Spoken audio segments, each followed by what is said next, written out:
नमस्कार, आप देख रहे हैं अपनी मथुरा न्यूज और मैं हूं आपके साथ मैं प्रदीप चतुर्वेदी। देखिए, जिस प्रकार से हम लगातार आपको मथुरा से जुड़ी हर खबर दिखाते रहते हैं, तो उसी में श्री गोपाल मंदिर की बड़ी भव्यता के साथ में श्री गोवर्धन में जो दंडवती परिक्रमा है वह दी जा रही है।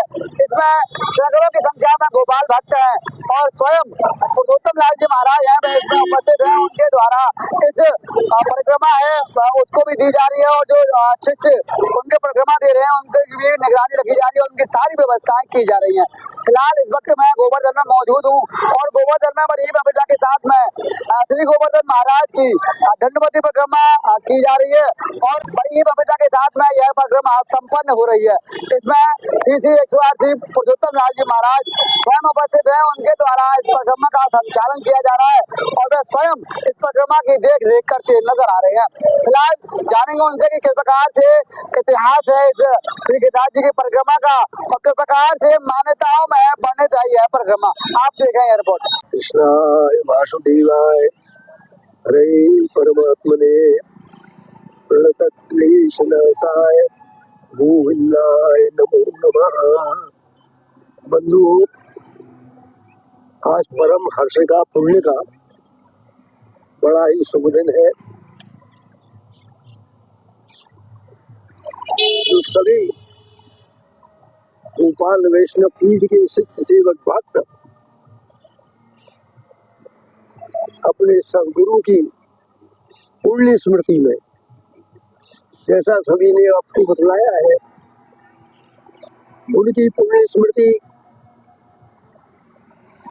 दोनों प्रकार से शताब्दी जन्म महोत्सव की पूर्व संध्या और 12 वर्ष की संपूर्ति उसकी पुण्यतिथि दोनों का संयोग बन गया है।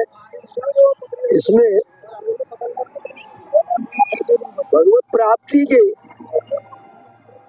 प्रमुख द्वार जो ये इसको बोलते हैं प्रपत्ति शरणागति, भगवान की शरणागति लेने के लिए गुरु जी की प्रेरणा से जो ये मार्गदर्शन हो रहा है उसमें सभी सम्मिलित हुए हैं। इसमें वृद्ध भी है, जवान भी है, स्त्री भी है, बालक भी है। अपनी सामर्थ्य के अनुसार भगवत प्राप्ति के लिए, गुरु कृपा प्राप्ति के लिए सभी गिरिराज जी के सानिध्य में गिरिराज जी की दंडवती प्रदक्षिणा कर रहे हैं। ये दंडवती प्रदक्षिणा इसका बहुत ही महत्व है। ये भक्त मार्ग में सबसे अंतिम चरम सीमा की भगवान की उपासना है।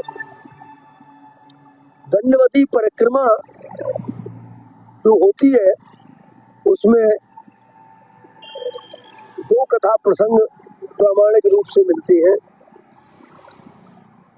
एक, इंद्र के मान को खंडन करने के लिए गोवर्धन पर्वत को भगवान ने उठाया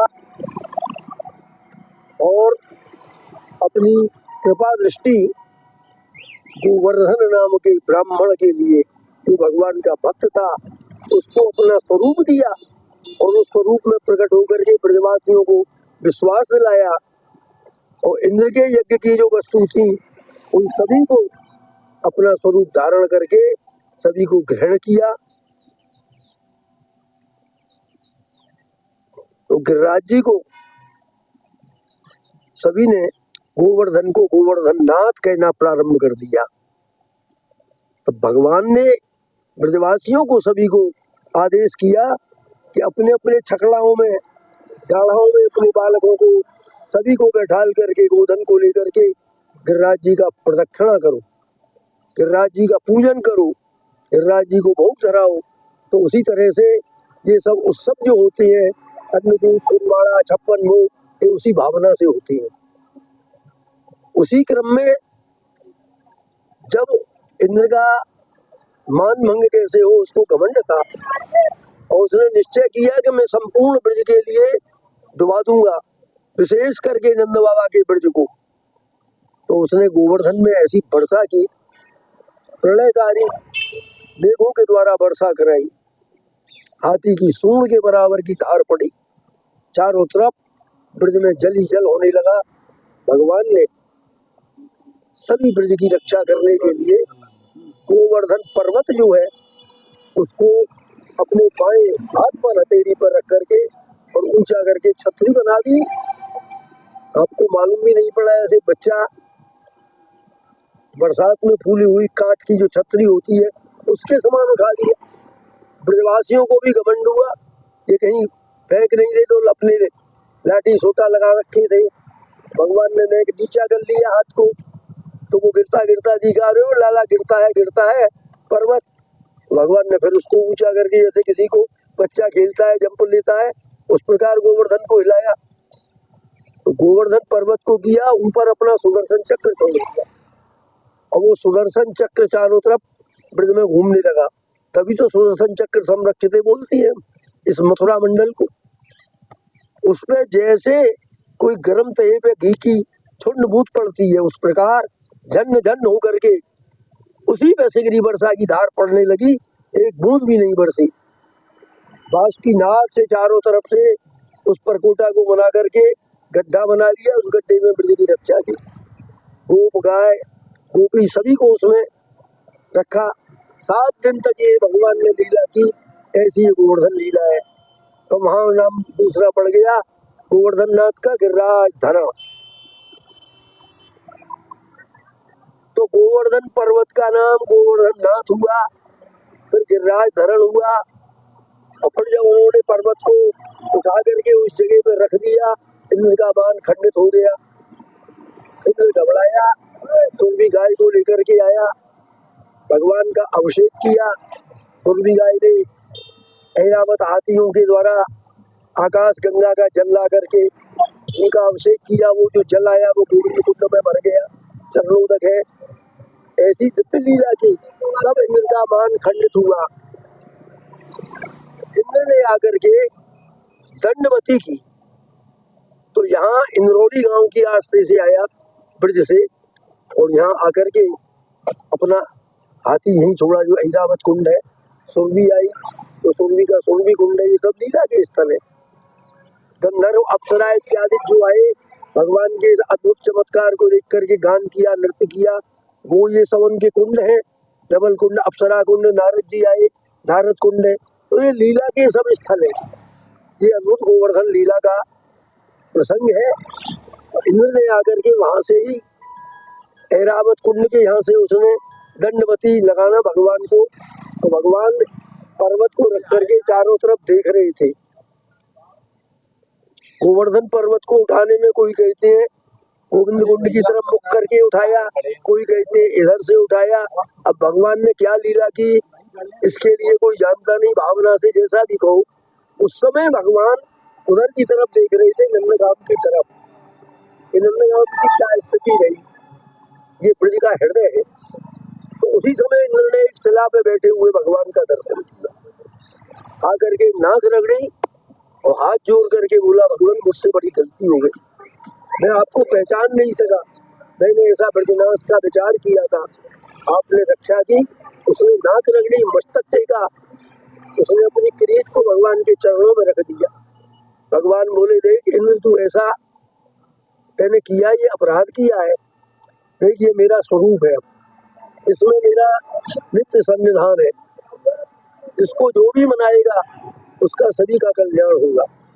तू कभी भी मेरे ब्रज का ऐसा विचार मत करना। अब जा, उसने अपराध किया, उसको चाहते तो अनेकों अपराध करने वालों को भगवान ने नष्ट किया, इंद्र को नष्ट नहीं किया। इंद्र से कहा, जा अब अपने पद को संभाल और जाकर के अपने कार्य को व्यवस्थित ढंग से करना, मेरे विषय में तू कभी दृष्टि मत करना। ये उसको आदेश दे करके उन्होंने स्वर्ग की राज्य में पहुंचा दिया।